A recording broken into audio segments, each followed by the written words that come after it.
तो जब स्केलिंग करेंगे तब इन्वेस्टर्स की ज़रूरत पड़ेगी. इन्वेस्टर्स को कैसे मनाएं?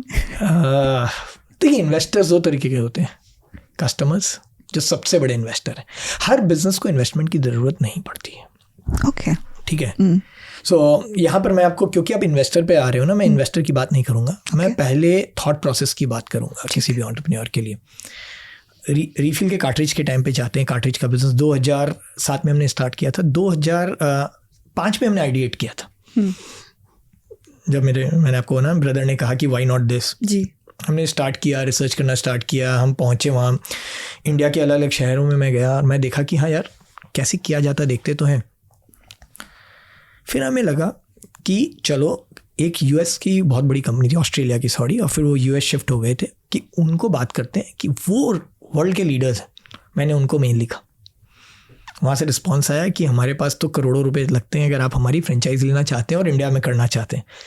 हमारे बैंक में तो 2 लाख रुपए भी नहीं थे, तो करोड़ों रुपए तो बात की बात तो रूल्ड आउट हो गया. फिर जब हम और डीप गए ना, तो हमें समझ में आया यार, बिजनेस को समझने के लिए मुझे इतने रुपए नहीं चाहिए, बट येस एग्जीक्यूट करने के लिए चाहिए. सो यहाँ पर मैं हमेशा बोलता हूँ कि कभी कभी आपकी जो लिमिटेशंस होते हैं ना, वो आपके सबसे बड़े स्ट्रेंथ बन जाते हैं. हमने 1.5 साल लगाया, जो काम हम 5 महीने में कर सकते थे 2 साल लगाया. लिटरली लोगोज वगैरह सब हमने अपने हाथ से डिज़ाइन किया, क्योंकि हमारे पास एड एजेंसी हायर करने के लिए पैसे नहीं थे. जब ये पूरा मॉडल बन गया ना, तो अब पैसे चाहिए, इन्वेस्टर चाहिए. तो मैंने एक साइड ब्लॉग बनाया, ये मुझे करना है, यहाँ मुझे पहुँचना है, बट ये मेरे लिमिटेशंस है. 2 ब्लॉग बने, ये लिमिटेशंस है और यहाँ पहुँचना है जी. Limitation breeds creativity. सो मैं आपको यही बोलूँगा, लिमिटेशन ब्रीड्स क्रिएटिविटी. तो वहाँ से जब हमने एक चीज़ ब्लॉक कर दिया कि करना तो हमें यही है और ये हमारा लिमिटेशन है, उसने ब्रीड किया हमारे फ्रेंचाइज मॉडल को.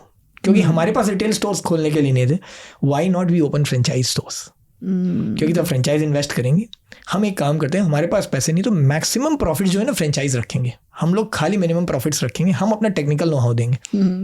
तो हमारे पास दूसरा क्वेश्चन है, टेक्निकल नो हाउ है कहाँ तुम्हारे पास? एक भी स्टोर नहीं है, एक भी चीज़ अवेलेबल नहीं है, कहाँ है? वहाँ हमने बहुत काम किया, अपने खुद के मैनुअल्स तैयार किए, चीज़ें की, जाके डेमो दिया, पता लगा कि कौन उस कंपनी से लेने के लिए तैयार है इंडिया में. So we got lucky, we found someone who invested in us, not as an investor but as a customer. He signed up our franchise stores and we got lucky. When I say we got lucky, so I say luck is when opportunity meets preparation. Yeah. Right. Yeah. So we were prepared. What worked for us, that we were prepared. So our manuals were ready, the way the business will be executed were ready, our presentations were ready, we knew what we needed to do, and that's where we invested our 2.5 years into, right? And when the opportunity came, we could grab it. So बोलते हैं ना कि luck होना बहुत ज़रूरी है, एकदम है, बट उतना ही इम्पोर्टेंट है प्रिपेयर्ड होना, क्योंकि तभी वो अपॉर्चुनिटी को आप कन्वर्ट कर पाएंगे लक में. This was I opening kind of a moment कि हाँ ये बिल्कुल सही है, और ये बहुत टाइम बाद में समझ में आता है कि लक आपका तभी साथ देगा जब आप प्रिपेयर्ड रहोगे.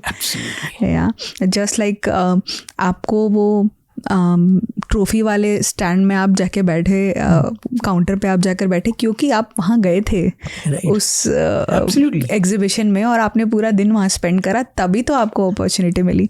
बैठे बैठे यहीं सोचते कि नहीं कुछ हो नहीं रहा तो कुछ होता भी नहीं, अपने आप कुछ नहीं होता. हाँ, तो you were prepared. So less is more is a very famous tagline आजकल ना, आज less is more. Yes. So if you want to do more, if you want to achieve more, do more. So because that's a harsh truth when you start, right? Yeah. Things changes when you kind of go up in your ladder. But yes, once you're starting, so do more to achieve more.